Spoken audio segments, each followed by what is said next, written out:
Looks like we've been blessed by the eBay gods. We've got a bunch of lovely, expensive aluminium fittings. Let's get back to fitting that oil cooler.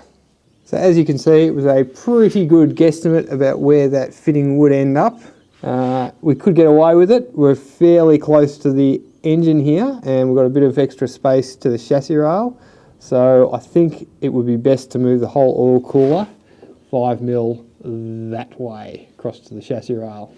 Because the oil cooler bracket's only tacked in at the moment, it's not a big job to move it, but as you can see, the oil cooler itself is hard up against that gusset. So I think it's time for the angle grinder.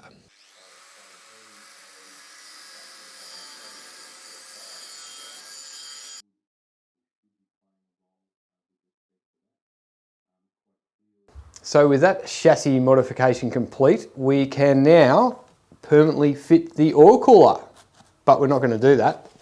While we've got that out of the way, I think I might attack the floor pan I want to put onto the bottom of the car out of this big sheet of aluminium. Unfortunately, it can't be a flat sheet like this. Some modification required. The engine position dictated primarily by the drive shaft location, we've ended up with a couple of parts of the engine below the bottom of the chassis rails. A small section of the diff housing is below the chassis rail, so that's what this little cutout is for. We'll attack that section next, but first off we need to create a little bit of clearance for the sump. The sump is almost dead in line with the bottom of the chassis rail, but I just would like to give it a little bit more clearance to the floor pan so it doesn't rattle around. So I want to create a opposite to a lowered section, a drop down panel in here. So I think it's time to head over to the bead roller. As I mentioned before, this bead roller was a bit of a basket case straight out of the box. It's got a really deep throat, which is great because you can fit some really long panels in it, but that meant that it had a huge amount of flex in it. I rectified those issues by some overly large RHS welded onto the back, and now it is a super rigid unit. The other issue with it is that it was a manual bead roller, and this crank arm was used to actuate the rollers. That worked fine as long as you had some actual leverage on the crank arm, but as soon as it got vertical, you lost all your leverage while you were trying to feed in the panel. I can't even remember where I saw it, but somewhere on the internet, someone suggested adding a steering wheel to the back of the bead roller so that you could always get the same leverage on each turn. So we'll see how that works because I haven't used it yet.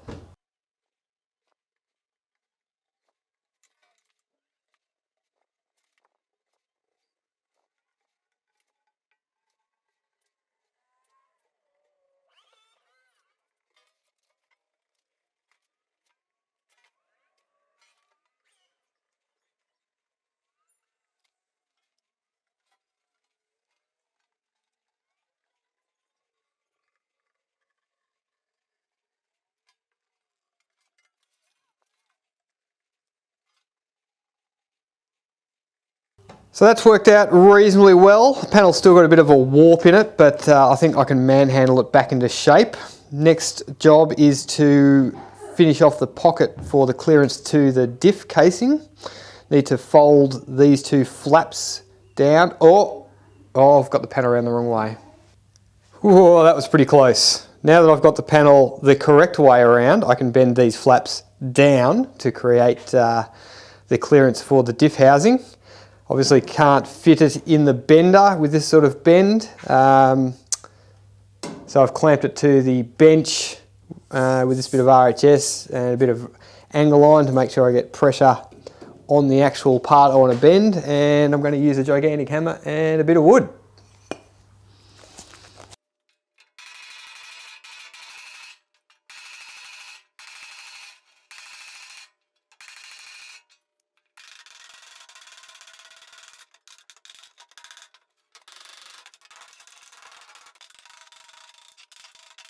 So a little jump forward in time, and I've pretty much finished the floor plate. I didn't get much of it on camera because it turned into an absolute shit fight. The panel was pretty warped after I'd pressed in this sort of lowered section for the sump, and I spent a long time trying to get rid of that warpage. I was almost about to throw the panel in the bin, thought I'd lost it. Then I thought maybe once I'd cut out this section for the air scoop, it might relieve some of the stresses, and it did. The panel got a lot flatter, and a little bit more work with the hammer and the stretcher and shrinker tool, and I managed to flatten out the panel to somewhere where I was happy with it. I then went and welded on the cover plate and this little section to clear the engine mount, and it just turned the whole panel into another disaster. Again, I was nearly ready to throw it in the bin, but some careful hammering and I've managed to get it back into a flat panel again. So now with that little adventure out of the way, I think we can head back towards actually trying to hook up the oil lines from the engine to the cooler. I've got our little bits of tube that you saw me starting to make last time. I've cleaned them all up on the sandblaster, or in the sandblaster. Last thing to do before I can start welding them together is we need to modify this little AN fitting so it's suitable to weld onto the ends of these tubes.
I think that's everything.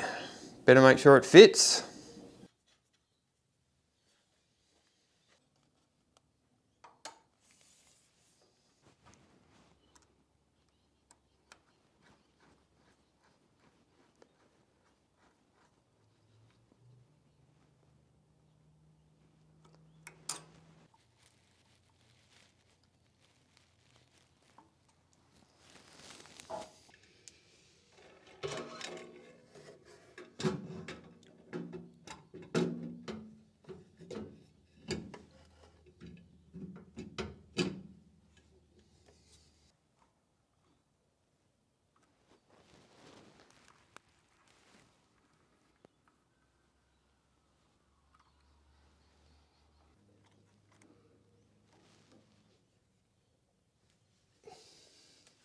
Not bad, especially considering at one stage I was ready to bin that panel.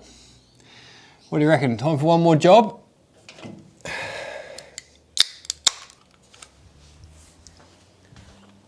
So let's have a look at the wiper system. This was the original system that came with the car. Fans of Project Binky will definitely recognise it. This section passed through the fiberglass and the motor was mounted out here in the non-engine bay. The motor is quite large, and in fact it's so large that the bonnet fouled the motor when it was closed, and this side of the bonnet was sitting up by about 4 or 5 millimetres. So clearly we're not going to mount the motor in the same location. I've had a bit of a play around with it. I can definitely shorten this rod and get the motor assembly inside the cabin, but this whole system is pretty heavy and it's getting on a bit. Plus, I think it's best we stay away from the prints. So once again, I turned to the internet and found this little unit. It's a self-contained wiper system for boats. It's quite light. It's got a metal gearbox housing. It's got a fast and a slow speed and a self-park. And you're not going to believe this, but the spindle is identical to what was in the car, and that knurl diameter is exactly the same as well, so it matches the wiper arm we already have. So now all we need to do is mount it to the car. I think it is intended that the entire assembly is supported by the panel that the spindle bolts through, and then there was a small supplied bracket that bolted onto the back, I think to help with rotation. I'm not super keen on supporting this entire assembly through the fiberglass sill that the spindle bolts through, so I think it's best to create another bracket, probably one that clamps around the motor, that then attaches to the chassis to provide the majority of support. So first we need a clamp to go around the motor housing. A 105 gearbox bush happens to be very close to the right dimensions, so I turned up this ring out of an old one, but it's still a bit heavy, so time for some speed holes, I think.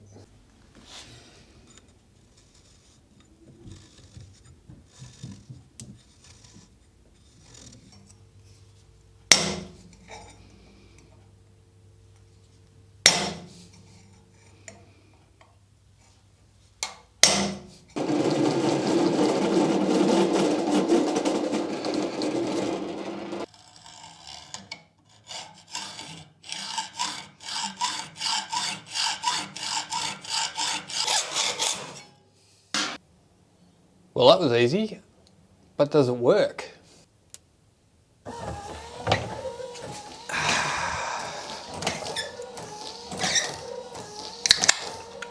Thanks for watching.